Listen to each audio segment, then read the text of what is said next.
எகிப்து தண்ணீரை ரத்தமா மாற்றினார் அதிசயம். நான் ஆயத்தமா இருக்கிறேன் பிதாவே.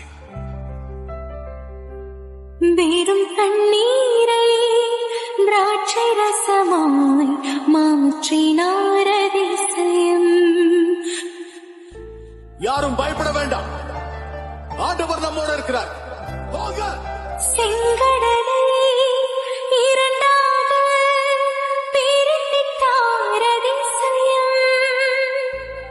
சமாதானம், அமைதியாயிரு. புயல் காற்றை தம் ஆணையாலே அடக்கினார் அதிசயம். எப்பத்தா திறக்கப்படுவாயாக. Download ShareChat.